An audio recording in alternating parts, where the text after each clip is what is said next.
Eu quero trazer hoje uma palavra de consolo para o seu coração. O texto que eu vou ler está em 1 Samuel.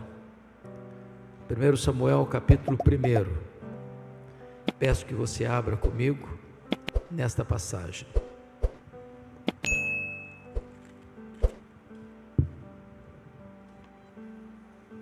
Primeiro Samuel capítulo 1. Começando com o verso 1, diz assim, eu estou seguindo a versão revista e atualizada, e diz, houve um homem de Ramataim Zofim, da região montanhosa de Efraim, cujo nome era Eucana, filho de Jeroão, filho de Eliú, filho de Tou, filho de Zufi, efraimita. Tinha ele duas mulheres, uma se chamava Ana e a outra Penina. Penina tinha filhos, Ana porém não os tinha. Este homem subia da sua cidade de ano em ano a adorar e a sacrificar ao Senhor dos Exércitos em Siló. Estavam ali os dois filhos de Eli, Rofini e Finéias, como sacerdotes do Senhor. No dia em que Eucana oferecia o seu sacrifício, dava ele porções deste a Penina, sua mulher, e a todos os seus filhos e filhas. A Ana, porém, dava porção dupla, porque ele a amava, ainda mesmo que o Senhor a houvesse deixado estéril. A sua rival a provocava excessivamente para a irritar, porquanto o Senhor lhe havia cerrado a madre. E assim o fazia ele de ano em ano. E todas as vezes que Ana subia à casa do Senhor, a outra a irritava, pelo que chorava e não comia. Então Eucana, seu marido, lhe disse, Ana, por que choras? E por que não comes? E por que estás de coração triste? Não te sou eu melhor do que 10 filhos? Após terem comido e bebido em Siló, estando Eli o sacerdote assentado numa cadeira, junto a um pilar do templo do Senhor, levantou-se Ana e com amargura de alma, orou ao Senhor e chorou abundantemente e fez um voto dizendo, Senhor dos exércitos, se benignamente atentares para a aflição da tua serva e de mim te lembrares, e da tua serva te não esqueceres, e lhe deres um filho varão, ao Senhor o darei por todos os dias da sua vida, e sobre a sua cabeça não passará navalha. Demorando-se ela no orar perante o Senhor, passou Eli a observar-lhe o movimento dos lábios, porquanto Ana só no coração falava. Seus lábios se moviam, porém não se lhe ouvia voz nenhuma. Por isso Eli a teve por embriagada e lhe disse, até quando estarás tu embriagada? Aparta de ti esse vinho. Porém Ana respondeu, não, Senhor meu, eu sou mulher atribulada de espírito, não bebi nem vinho nem bebida forte, porém venho derramando a minha alma perante o Senhor. Não tenhas, pois, a tua serva por filha de Belial, porque pelo excesso da minha ansiedade e da minha aflição é que tenho falado até agora. Então lhe respondeu Eli, vai-te em paz, e o Deus de Israel te conceda a petição que lhe fizeste. E disse ela, acha a tua serva mercê diante de ti. Assim a mulher se foi seu caminho e comeu, e o seu semblante já não era triste. Levantaram-se de madrugada e adoraram perante o Senhor, e voltaram e chegaram à sua casa a Ramá. Eucana coabitou com Ana, sua mulher, e lembrando-se dela o Senhor, ela concebeu, e passado o devido tempo, teve um filho a que chamou Samuel, pois dizia, do Senhor o pedi. Verso 26, disse Ana a Eli, meu Senhor, tão certo como vives, eu sou aquela mulher que aqui esteve contigo orando ao Senhor. Por este menino orava eu, e o Senhor me concedeu a petição que eu lhe fizera, pelo que também o trago como devolvida ao Senhor, por todos os dias que viver, pois do Senhor o pedi. E eles adoraram ali o Senhor. Amém.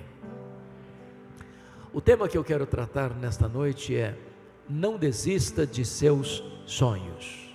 Não desista de seus sonhos.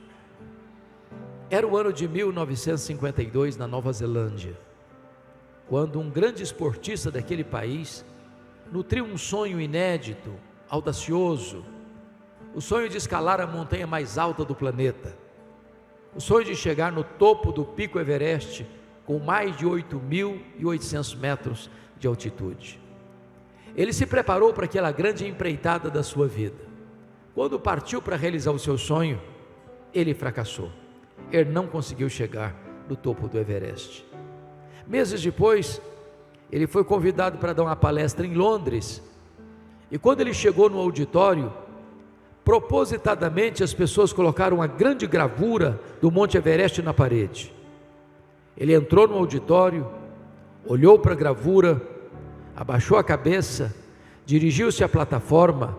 Quando passaram-lhe a palavra, por um momento, ele esqueceu seu auditório, voltou-se para a gravura e disse: Monte Everest, da primeira vez tu me derrotaste, tu não podes crescer mais, mas eu ainda estou crescendo, da próxima vez, eu te vencerei. 6 meses depois, Edmund Hillary era o primeiro homem da história da humanidade a chegar no topo do pico Everest, deixando para nós um legado: não desista de seus sonhos. Eu sei que todos nós aqui temos sonhos. Quem não sonha não vive. Quem desistiu de sonhar, desistiu de viver. Mas é provável que neste auditório haja alguém que já perdeu os seus sonhos mais bonitos pelas estradas da vida. Talvez haja entre nós quem já viu os seus sonhos mais belos se transformando em pesadelo. Quem sabe até mesmo haja alguém aqui nesta noite que já desistiu de seus sonhos, que já enterrou os seus sonhos, que já colocou no túmulo de seus sonhos uma lápide: aqui jaz os meus sonhos. Eu quero encorajar você nesta noite a trazer esses sonhos e a colocá-los de volta na presença de Deus, porque o Deus a quem estamos adorando e servindo nesta noite é o Deus dos prodígios, é o Deus das maravilhas, é o Deus que opera milagres, é o Deus para quem não tem causa impossível, é o Deus para quem não tem casamento irrecuperável, é o Deus para quem não tem enfermidade incurável, é o Deus que pode tudo quanto Ele quer. Esse texto retrata uma mulher que tinha um sonho bonito, um sonho legítimo, um sonho de ser mãe. O problema é que Ana é estéril. O problema é que o sonho de Ana está sendo adiado. E eu fico imaginando que se Ana vivesse hoje, se ela fosse nossa contemporânea, certamente ela enfrentaria algumas abordagens. Acho que a primeira delas seria esta: Ana, você é uma mulher tão crente, você vai tanto à casa de Deus, você ora tanto, você está estéril, tem coisa errada na sua família. Você tem que fazer uma análise mais exaustiva da sua árvore genealógica, porque é provável que haja uma maldição hereditária incrustada aí na sua família, e enquanto essa maldição não for quebrada, você não vai ser curado. Só que o problema de Ana não era a maldição hereditária. Se Ana vivesse hoje, talvez alguém parecido com os amigos de Jó diriam para ela: Ana, ninguém sofre sem causa. Para você estar sofrendo, você deve ter feito alguma coisa errada. Enquanto você não confessar o seu pecado, você não vai ser curada. Só que o problema de Ana não era pecado escondido. Se Ana vivesse hoje, talvez alguém mais audacioso chegaria para ela dizendo o seguinte: Ana, deve ter algum demônio da esterilidade escondido aí na sua vida. O que você precisa fazer é ir num culto de libertação. Só que o problema de Ana não era demônio. Dá uma olhadinha no versículo 5. Está escrito aí que o próprio Deus a deixou estéril. Dá uma olhadinha no verso 6. Está escrito aí que o próprio Deus cerrou a sua madre, de tal maneira que a doença de Ana não tem a ver com maldição hereditária, não tem a ver com pecado, não tem a ver com demônio. A doença de Ana tem a ver com Deus. Bom, isso parece que dá um nó na nossa cabeça, porque se Deus é bom, e Deus é, se Deus tem o melhor para nós, Ele tem. Se Deus quer o melhor para nós, Ele quer. Então, como Deus pode adiar os nossos sonhos, e os nossos sonhos mais legítimos? É sobre isso que quero conversar um pouco com vocês. Em primeiro lugar, Deus adia os nossos sonhos para nos ensinar a grande verdade de que o Deus das bênçãos é melhor do que as bênçãos de Deus. A maior necessidade nossa não é da bênção, é do abençoador. Não é da dádiva, é do doador. não é de coisas, é de Deus. Nós poderíamos ter todas as dádivas de Deus, podíamos ter saúde, família, amigos, prestígio, dinheiro, sucesso profissional, mas se nós não temos Deus, tudo isso não é capaz de preencher o vazio do nosso coração. A maior necessidade nossa, portanto, é do próprio Deus. Porque o sonho de Ana foi adiado, ela passa a buscar a Deus como nunca buscara antes. Ela passa a ter experiências com Deus como nunca tivera antes. Às vezes Deus adia os nossos sonhos, para que nós coloquemos Ele, Deus, no topo do nosso coração, da nossa vida e da nossa agenda. Segundo lugar, por que Deus adia os nossos sonhos? Deus adia os nossos sonhos para nos ensinar que tudo o que temos, tudo o que somos, veio de Deus, é de Deus e deve ser devolvido para Deus. Ana disse para Eli: por este menino orava eu, pelo que o trago como devolvido ao Senhor por todos os dias da sua vida. Notem isso, se Ana não tivesse esse entendimento, ela teria feito de Samuel um ídolo na sua vida. A vida dela estaria gravitando ao redor de Samuel. Mas porque ela entendeu que Samuel viera de Deus, que Samuel pertencia a Deus, ela não tem dificuldades de devolver Samuel para Deus. Aliás, quando ela pede um filho para Deus, ela não pede para ela: se tu me deres um filho varão, ao Senhor o darei por todos os dias da sua vida. Mesmo sabendo que Eli já era um sacerdote idoso, mesmo sabendo que os filhos de Eli, Rofini e Finéias, não eram homens fiéis a Deus, ela não titubeia, ela não retrocede, ela não recua, e ela cumpre o seu compromisso com Deus e consagra o seu filho para Deus. Entendamos isso.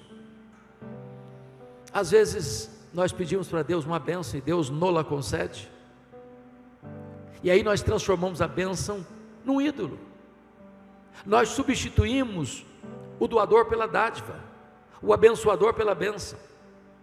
Por exemplo, pedimos para Deus prosperidade, e Deus dá prosperidade. A Bíblia diz que a bênção do Senhor enriquece e com ela não tem desgosto. A Bíblia diz: riquezas e glórias vêm de ti. É Deus quem fortalece as nossas mãos para adquirirmos riquezas. Aí a pessoa começa a prosperar. Todo ano acrescenta mais um item no seu imposto de renda, mais um carro, mais um sítio, mais um lote, mais um apartamento, mais uma casa, mais um investimento, mais dinheiro no banco. Aí a pessoa já não tem tempo mais para Deus. Ela não pode vir numa reunião de oração da igreja mais, ela não pode frequentar um pequeno grupo mais, ela não pode vir numa vigília de oração mais, porque ela está tão ocupada cuidando das bênçãos de Deus, que ela não tem tempo mais para Deus. Ela substituiu o Criador pela criatura, o doador pela dádiva, o abençoador pela bênção. Meus amados, precisamos entender que tudo que nós temos e tudo que nós somos veio de Deus, é de Deus e deve ser devolvido para Deus. A vida que temos é de Deus, a família que temos é de Deus, a casa que moramos é de Deus, o carro que andamos é de Deus, a saúde que temos é de Deus, o trabalho que temos veio de Deus, tudo veio de Deus. Então devolva para Deus o melhor daquilo que Deus lhe tem dado. Põe o seu Samuel no altar de Deus. Terceiro lugar, por que Deus adia os nossos sonhos? Deus adia os nossos sonhos para nos ensinar que os seus planos são maiores e são melhores do que os nossos melhores sonhos. Qual era o sonho de Ana? Apenas ser mãe. Qual era o projeto de Deus para Ana? É que ela fosse mãe do maior profeta, do maior sacerdote, do maior juiz de Israel, do homem que haveria de trazer de volta a nação apóstata para a presença de Deus. Às vezes você endereça a Deus um pedido e Deus olha para você e diz: ah, meu filho, ah, minha filha, eu não vou atender não, você está pedindo um pouco demais, seu pedido é acanhado demais, eu tenho coisa melhor para você. Estou preparando algo muito maior para você. Os pensamentos de Deus são mais altos do que os nossos pensamentos. Os planos de Deus são mais elevados que os nossos planos. Eu fico olhando para a Bíblia e observando a história de José. O José estava na prisão. E ele pediu ao copeiro do faraó para lembrar-se dele quando saísse da prisão. E o copeiro do faraó esqueceu-se de José. E ele passou mais 2 anos mofando na cadeia. E você pergunta, mas onde está Deus?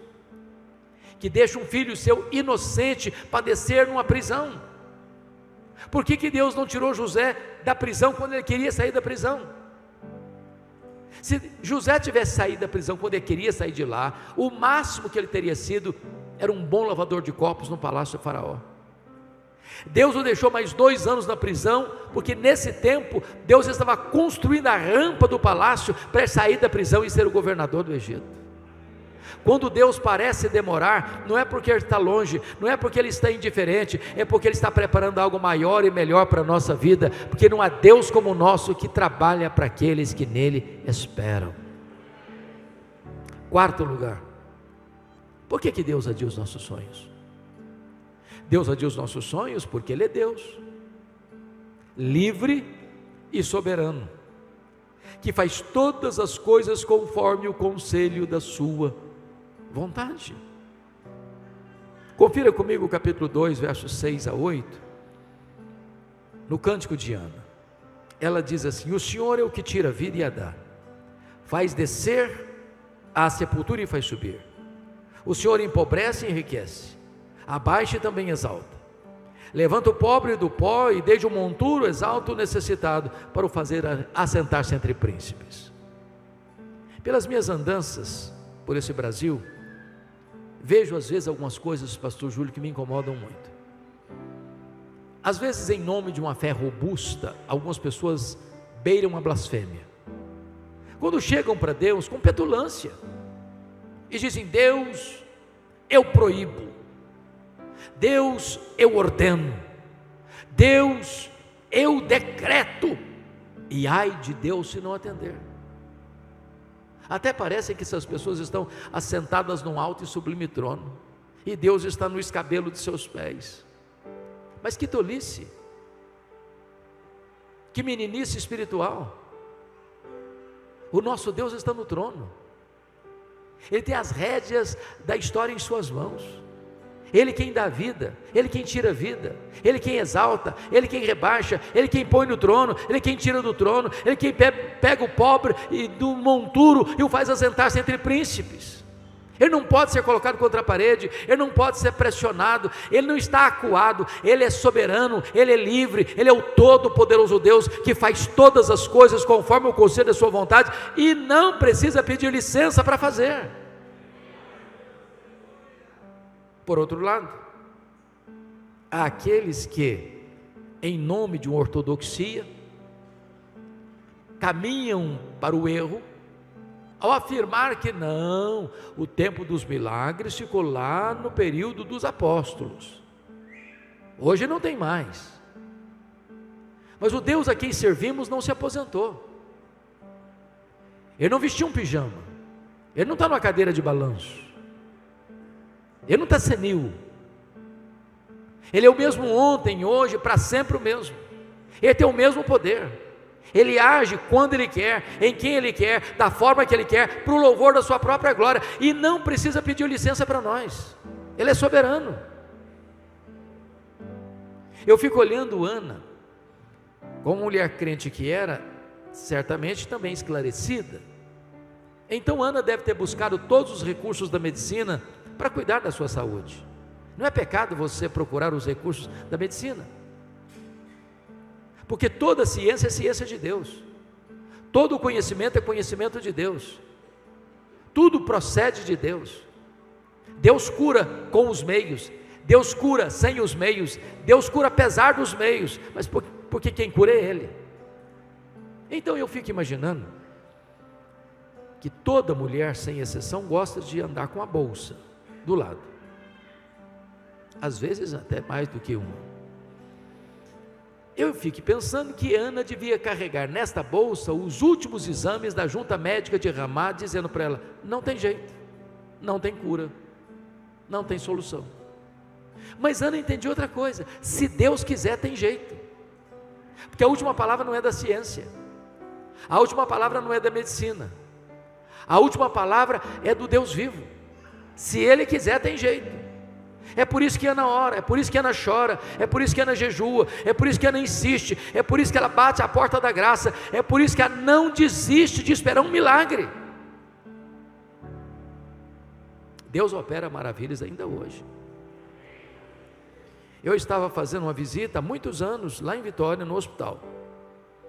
Quando eu chego na porta do hospital, tinham 3 pessoas na porta, 3 mulheres, e uma jovem, dentre elas, uma das 3 pessoas era uma jovem de 17 anos.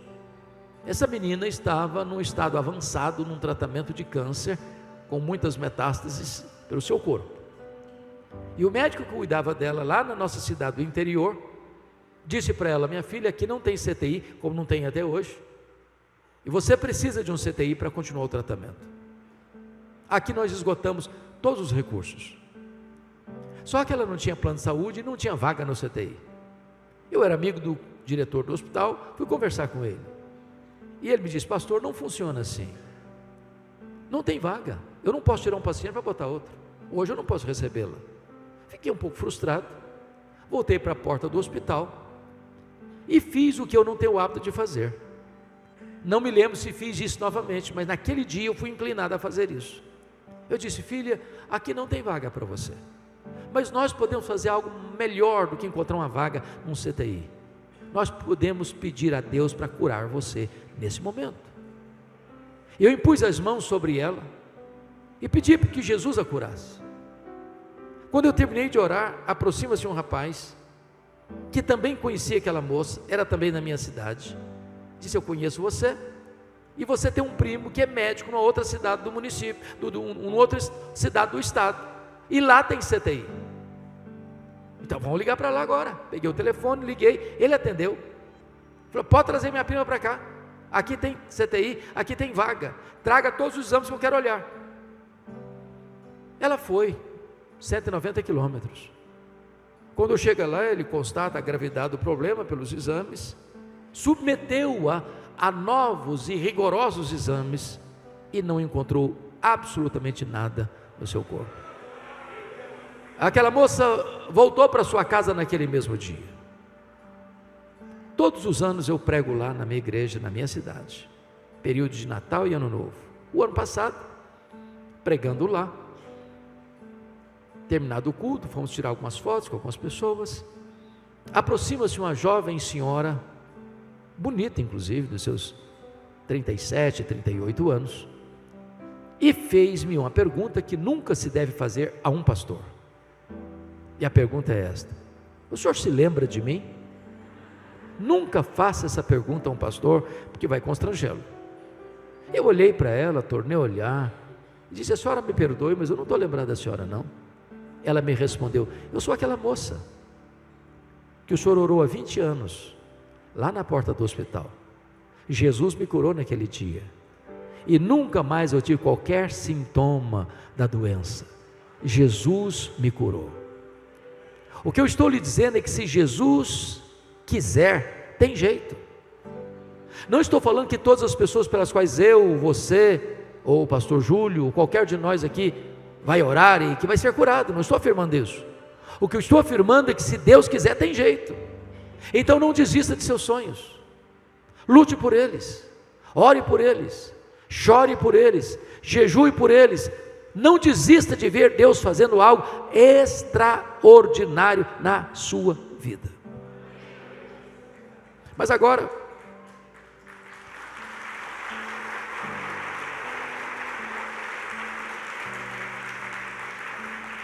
vamos ao segundo ponto dessa mensagem. Se você tem sonhos,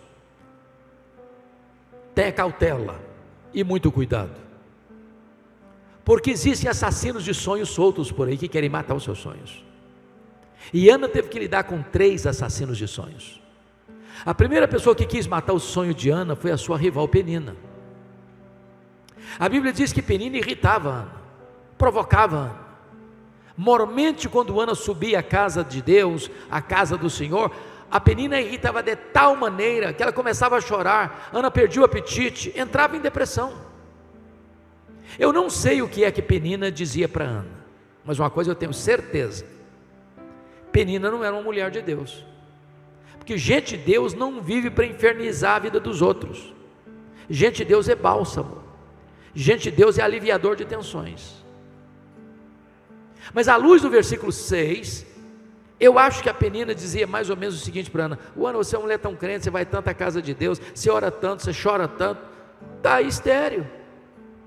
Eu não sou crente igual você, eu não frequento a igreja igual você, eu não oro igual você, aí estou cheio de filhos e filhas. Se esse negócio de orar funcionasse, você não estava nessa.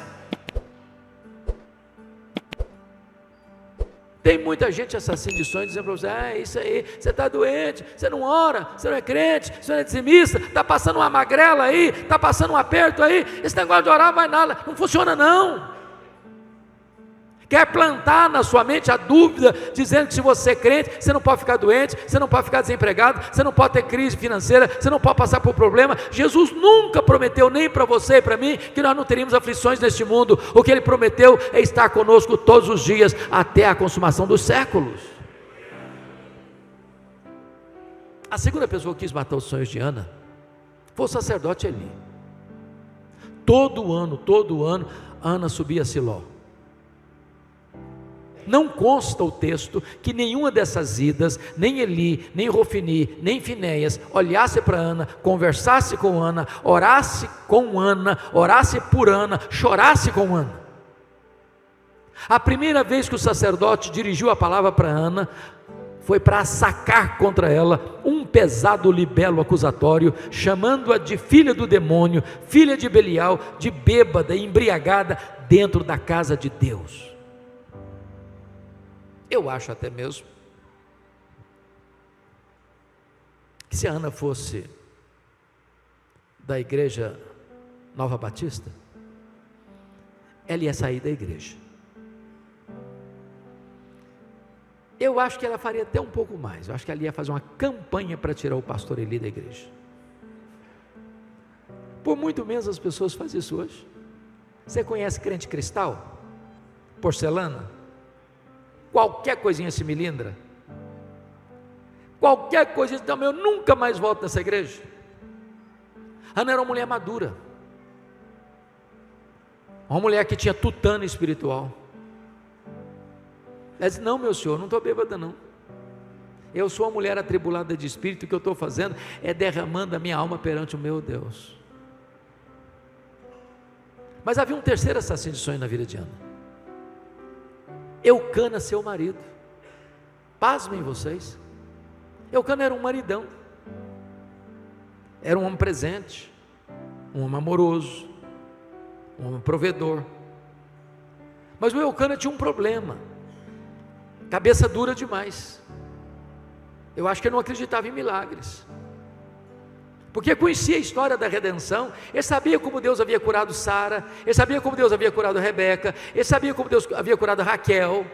Ele via Ana chorando, ele via Ana orando, ele via Ana clamando a Deus constantemente para ser curada. Não consta a Bíblia em momento nenhum que ele chegasse para ela dizendo: Ana, eu vejo que você ora, eu vejo que você jejua, eu vejo que você pede, conta comigo, eu estou do seu lado, eu vou orar com você, eu vou orar por você, quem sabe Deus faça um milagre na sua vida. Não consta a Bíblia que ele tenha feito isso. Mas o versículo 8 consta que ele chamou Ana para uma conversa. Eu vou parafrasear essa conversa. Eu acho que foi mais ou menos o seguinte: Ana, vem cá, filha, vem cá, eu preciso bater um papo com você. Ô Ana, falando sério, não dá mais. Esse negócio de ser mãe está virando uma obsessão na sua vida. Você está doente, mulher, você só sabe chorar.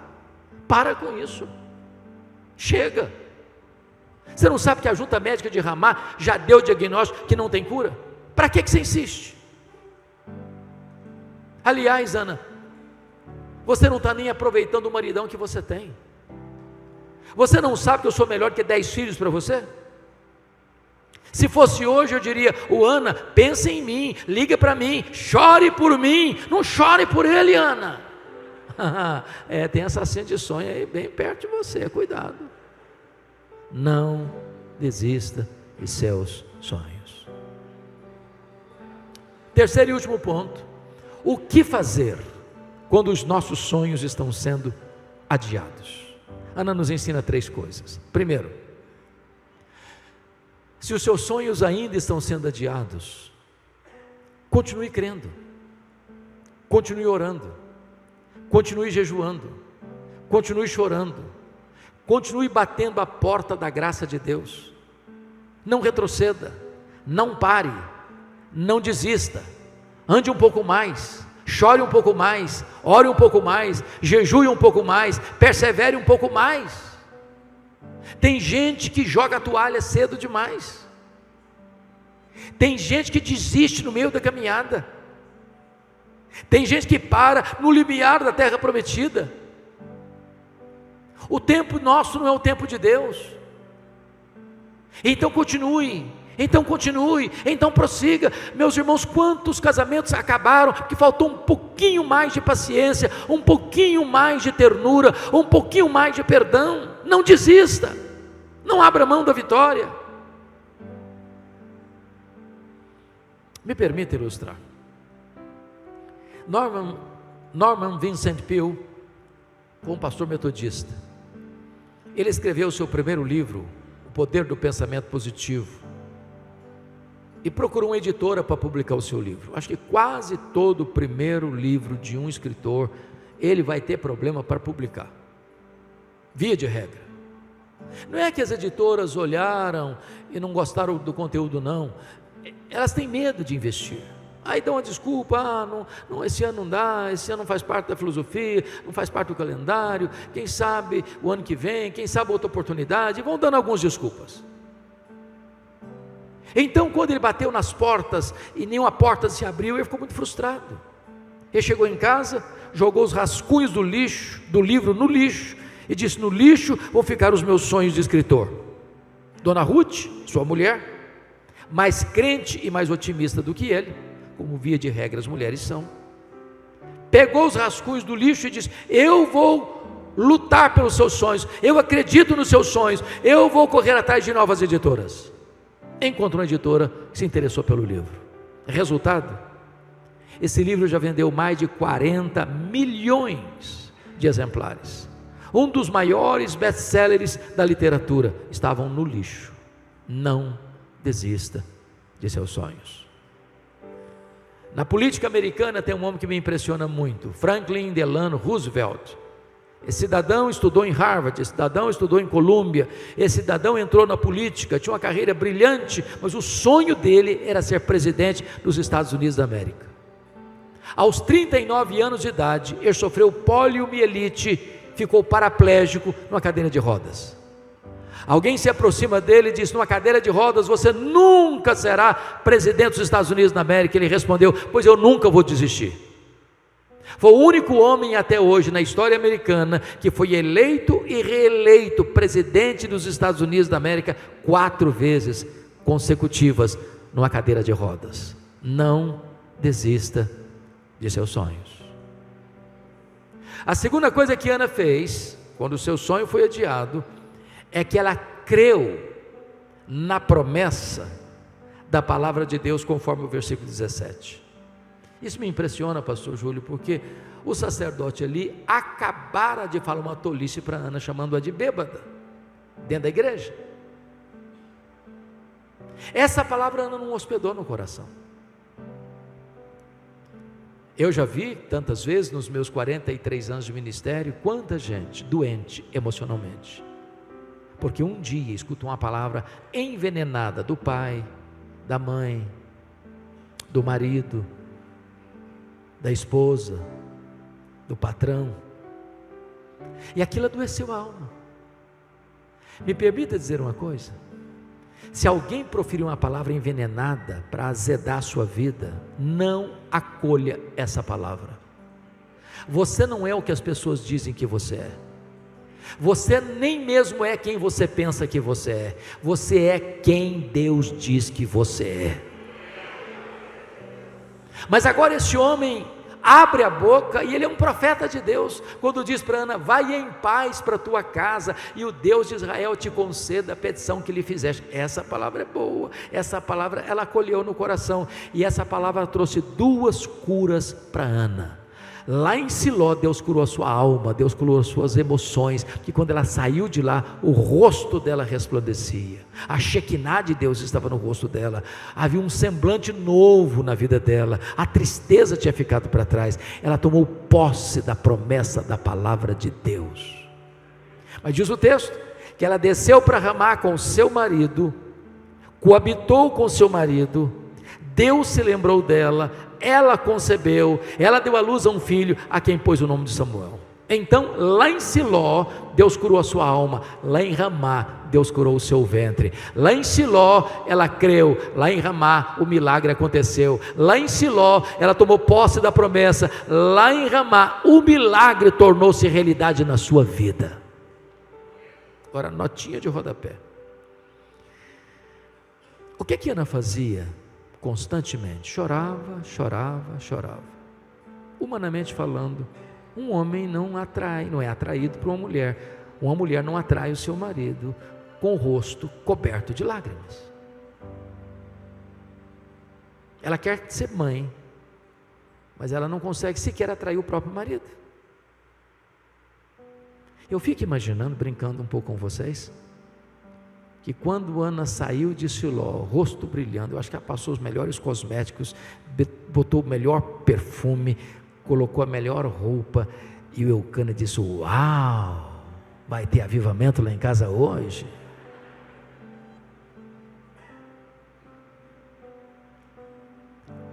Deus se lembrou dela. Quando? Quando ela creu na promessa de Deus.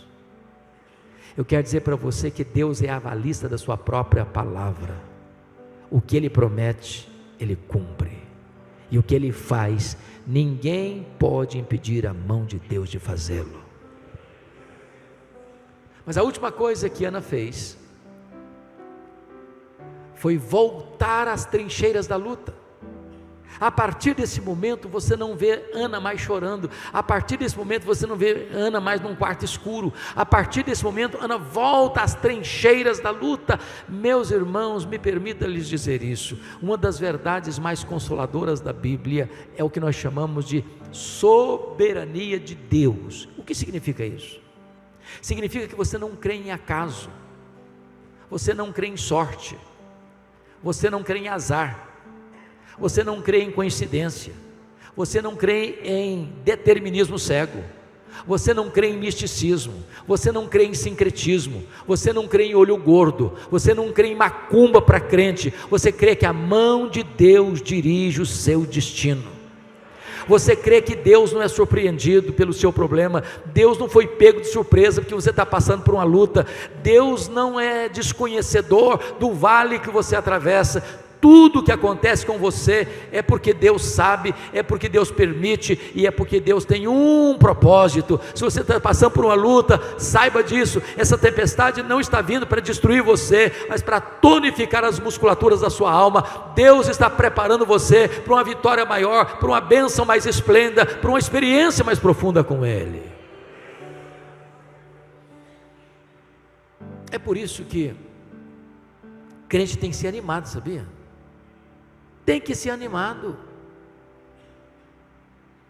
O crente é aquele que pode dizer assim: este é o dia que o Senhor fez, alegremo-nos e regozijemo-nos nele. Há um escritor que, não obstante não ser evangélico, eu gosto de ler.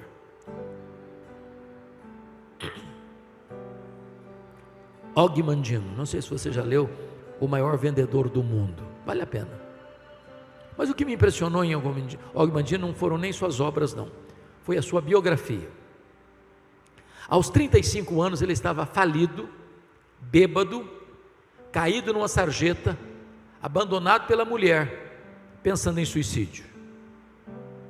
10 anos depois, aos 45 anos, Ele estava no topo da fama mundial, escrevendo livros lidos e traduzidos no mundo inteiro, encorajando as pessoas a viverem com otimismo. Eu fico pensando, se um cara que nem crente consegue viver com otimismo, e você, que é filho de Deus, que tem seu nome escrito no livro da vida, que foi selado com o Espírito Santo, que está aguardando a gloriosa volta do Senhor Jesus, você tem que ser animado, meu irmão. Para de reclamar da vida. Mas o Og Mandino, no seu livro autobiográfico, dá uma boa dica para você começar o seu dia animado. E é muito simples a dica dele. Você quer começar o seu dia animado? Diz ele, faz o seguinte, naquela época, hoje não dá mais, compre o melhor jornal da sociedade, porque hoje não compramos mais jornal, não é verdade? Você tem tudo aí no seu smartphone, mas então abra o seu smartphone, no melhor jornal, eu não sei se é Folha, se é Estadão, da sua preferência. Agora, você não é tão corajoso, audacioso, a ponto de querer começar o seu dia lendo as páginas políticas. Você vai ficar depressivo, você vai ficar com raiva, você vai perder seu dia, então pula logo essa página. Claro, você também não é tão corajoso a ponto de querer começar o seu dia lendo as páginas econômicas, porque a coisa está feia para o nosso lado. A taxa de juros está 15% ao ano, a economia está derretendo, e você vai ficar em pânico, então pula também a página econômica. Bom, é claro que você também não é tão corajoso assim para que começar o seu dia lendo as páginas policiais, você vai ficar com medo até de sair de casa, então pula essa página também. Bom, claro, você também não vai querer começar o seu dia lendo as páginas esportivas. De repente você é corintiano, não conseguiu ir para a Copa, está passando uma crise madonha, e aí você vai ficar triste, deprimido, então pula também essa página. Você quer começar o seu dia animado mesmo? Diz ele, começa lendo a página do obituário, a lista das pessoas que morreram. Só um detalhe, você tem que ler tudo. Tudo. Lê nome grande não, porque tudo. Quando você terminar essa leitura, você vai descobrir algo fantástico. Você vai descobrir que o seu nome não está nessa lista. Você vai descobrir que as pessoas que estão nessa lista dariam tudo para estar no seu lugar. Você vai descobrir que você está vivo, e se você está vivo, um milagre de Deus pode acontecer na sua vida hoje. Não desista de seus sonhos.